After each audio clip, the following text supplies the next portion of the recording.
Porque a Lei Geral de Proteção de Dados completa 2 anos em vigor. É a principal regra que regula o tratamento de dados pessoais no Brasil e garante uma série de direitos aos titulares de dados, além de impor importantes obrigações aos agentes de tratamento. Para sabermos mais sobre os benefícios da lei e também o seu grau de eficiência, nós vamos conversar agora ao vivo com a advogada Elaine Keller, que é especialista em direito digital. Muito boa tarde, Elaine. Boa tarde a todos que estão nos assistindo na TV Jovem Pan News. Prazer recebê-la aqui.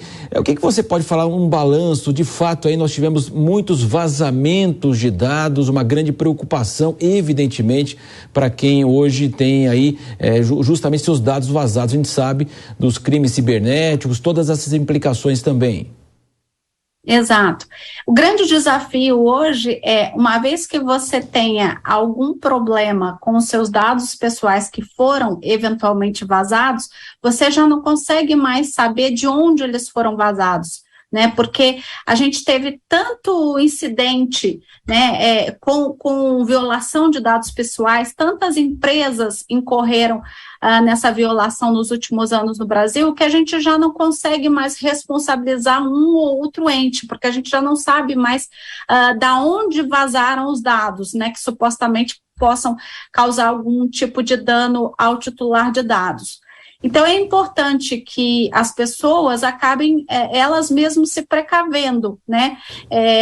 Tomando o cuidado de não disponibilizar muitos dados para muitas empresas, procurar saber se ela pode confiar na empresa com quem ela está compartilhando os dados dela, né? Trocar sempre as senhas, não confiar em terceiros, essas regras básicas que a gente está sempre orientando as pessoas.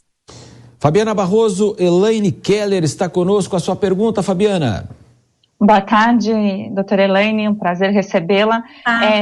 Quando a gente olha assim, essa situação fática para as pessoas comuns, o que eu realmente venho me preocupando é que a Lei Geral de Proteção de Dados, culminada junto com o Marco Civil da Internet, né, regulatório ali, ele prometeu uma série de medidas para que realmente o consumidor da internet ficasse mais seguro. E, de fato, isso não vem ocorrendo, como a senhora acabou de explicar. A senhora acha que há um aumento da punição, um controle melhor, o que está faltando para, de fato, essas pessoas não serem vítimas, mesmo porque eu acho que a maioria das pessoas acabam fazendo o que a senhora sugeriu, né? De ser um pouco mais cuidadoso, de trocar as senhas constantemente, mas a gente fala das principais plataformas, elas parecem que não são seguras. Então, como poderia ser resolvido esse grande problema para as pessoas comuns?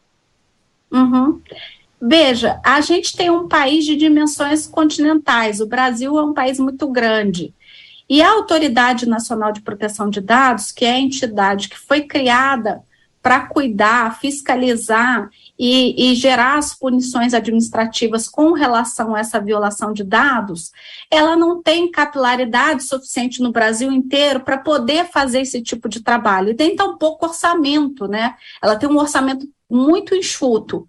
Então, uma das primeiras coisas que eu venho sempre falando, viu, há mais de um ano, é que nós deveríamos ter aproveitado a experiência que temos com o Código de Defesa do Consumidor, né? Hoje o brasileiro sabe de cor e salteado o Código de Defesa do Consumidor, sabe os seus direitos e luta por eles. E a gente tem uma capilaridade no Brasil inteiro de PROCONs, né? A gente tem PROCONs em todas as cidades. Quando eu digo capilaridade, para quem está nos assistindo, você consegue acessar um PROCON muito próximo do seu endereço.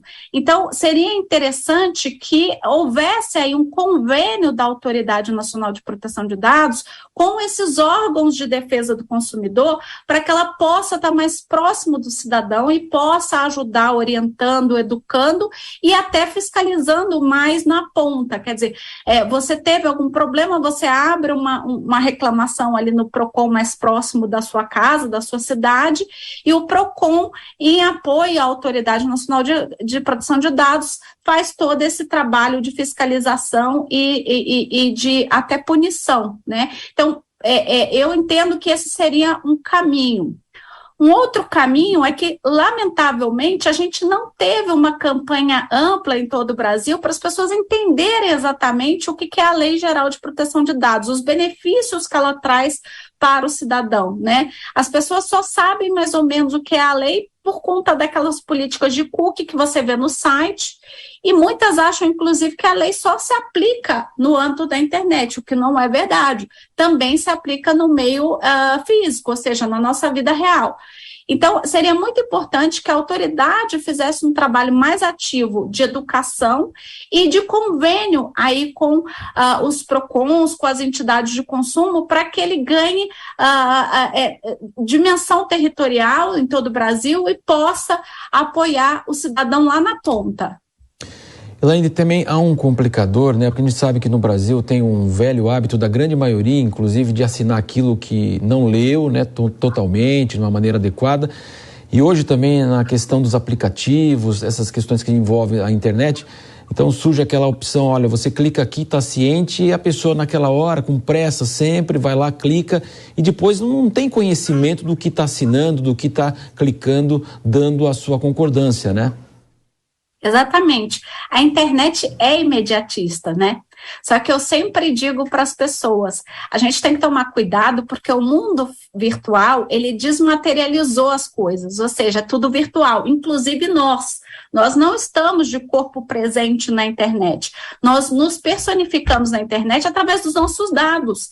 Então, é muito importante a gente tomar cuidado quem pode ter acesso aos nossos dados, porque essa pessoa vai estar tendo acesso à nossa intimidade, à nossa privacidade, às nossas informações, à nossa vida, né?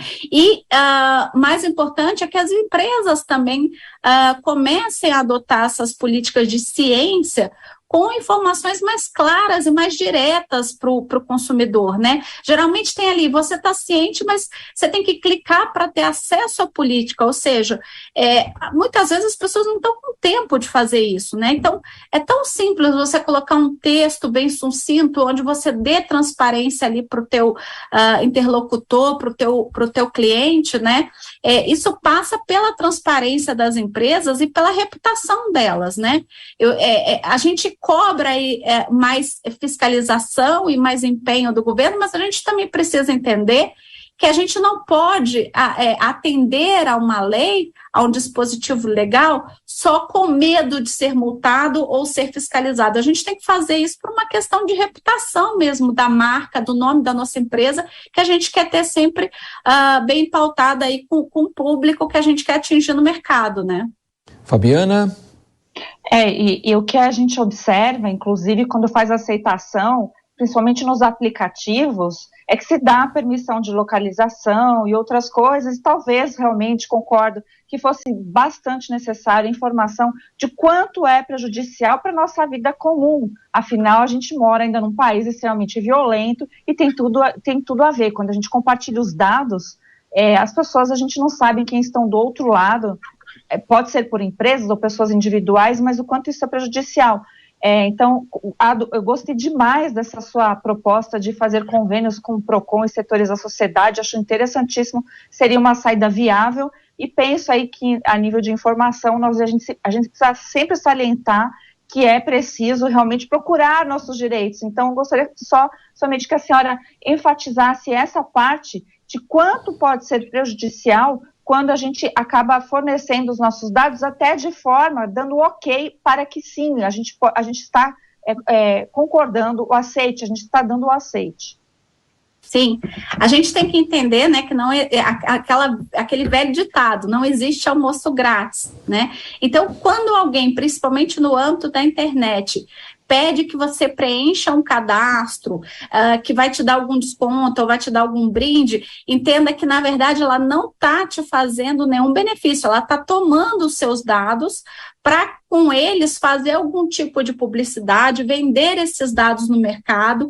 Então, assim, dados hoje são bens que muito rentáveis para as empresas, principalmente para aquelas empresas que têm aí algum viés de consumo na internet. Então, tomem muito cuidado, né? Não só na internet, como no mundo físico, né? No outro dia mesmo eu fui a uma loja e a moça me ofereceu lá um pacote de de chocolate e disse, olha, se a senhora ficar cliente da nossa loja, um cartão de fidelidade, a senhora tem 20% de desconto. Na verdade, ela não está me dando desconto, ela está me dando um retorno pelo meu dado, né? Eu vou dar meu dado para ela vai usar esse dado em benefício da loja. E tudo bem, se eu quiser dar, tudo bem. Mas é importante que a loja também garanta a todos os consumidores total segurança na guarda desses dados, ou seja, que fique muito claro que ela vai guardar de maneira segura, por quanto tempo, o que ela vai fazer com esse dado. Não é simplesmente dizer, você preenche um cadastro e eu te dou um desconto. Não é assim. É preciso transparência. Olha, eu quero o seu dado, porque eu vou te mandar campanhas, eu vou compartilhar com operadoras de cartão de crédito, eventualmente, bancos.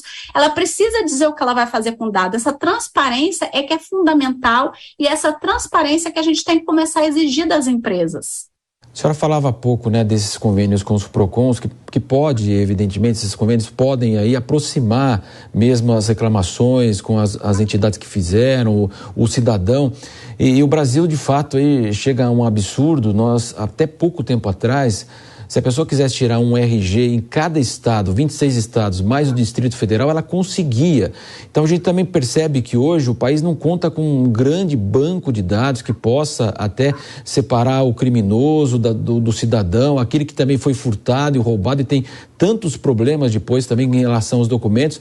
Até pouco tempo atrás também uma multa aqui de São Paulo de um veículo de outro estado não chegava essa multa, essa fiscalização. Então também existe uma ausência do poder público em relação a essa questão dos dados das pessoas, dos brasileiros, das pessoas que habitam aqui justamente o país, né? Exatamente. A gente tem uma lei que está apoiando o Brasil a entrar nas agendas internacionais, como da OCDE, né? Hoje, a Europa, que é o berço dos direitos humanos, tem uma preocupação muito grande com a proteção aos dados pessoais, e outros tantos países, são hoje mais de 150 países que têm lei de proteção de dados. É importante que o Brasil não só tenha promulgado essa lei, tenha posto em vigência, mas também que ele faça valer, né? Hoje, o meu maior anseio é que as pessoas falem da LGPD com o mesmo sucesso que tem o Código de Defesa do Consumidor. Eu sempre uso muito o parâmetro do Código de Defesa do Consumidor, porque é uma lei que já está vigente há mais de 30 anos e que todos nós nos sentimos realmente protegidos, porque temos um Código de Defesa do Consumidor eficiente no Brasil. E assim eu espero que seja a LGPD. E para isso, nós precisamos, do lado do público, né, do setor público, esse tipo de capilaridade que eu vinha dizendo, ou seja, dar mais acesso ao cidadão para que ele se sinta protegido e tenha uma garantia jurídica caso ele se sinta lesado, recorrer a uma entidade rápida que dê alguma resposta imediata para ele, e das empresas que haja mais transparência, né, acabar com esse discurso de, eu te dou um desconto se você fizer um cadastro. Para que você quer meu dado? Não custa nada dizer, né? Isso não quer dizer que você vai deixar de ter o cadastro das pessoas, mas é uma questão de transparência. Todas as relações saudáveis precisam de transparência. Sem dúvida, conversamos então com a advogada Elaine Keller, falando a respeito da Lei Geral de Proteção de Dados aí, e a gente espera que ela possa avançar e proteger de fato o cidadão e também aquelas empresas que praticam de fato aí as boas relações com seus consumidores, com seus prestadores de serviço. É isso que a gente imagina para um país cada vez melhor. Muito obrigado, viu, Elaine? Boa tarde. Eu que agradeço a oportunidade. É sempre bom falar da Lei Geral de Proteção de Dados para os telespectadores, para que eles conheçam um pouco mais a respeito desse direito. Eu agradeço a oportunidade a vocês. Muito obrigado, até a próxima.